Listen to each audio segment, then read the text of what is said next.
Okay mga anak, pumila kayo. Ibibigay ko rin mga pamasko nyo. Hi, Nay! Aba, unang-una sa pila ang pinakatamad, walang silbi at puro jowa ang kinaatupag. Oh, eto, 20. 20 lang? Hi, Nay! Ah, ang pinakamaganda at pinakamatalino kong anak. Para sa'yo, 100. Thank you, Nay! Hi, Nay. Oh, eto, 20. Puro lang naman papogit, pasikat ginagawa mo.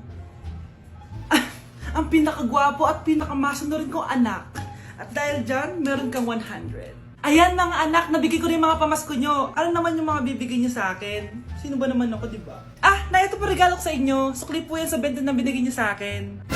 Sukli? Ah, na yung regalo ko po sa inyo, yung perfect score ko sa quiz. Perfect? Pwede na. Ah, Nay, regalo ko sa iyo yung 10,000 na followers ko sa TikTok. O, diba? 10k followers. Nay, ito po regalo ko. Ah, buti pa si Kyle may regalo sa akin. Di tulad ng iba dyan. Kyle, ano to? Pampapayat po, Nay. Baka kailangan nyo po.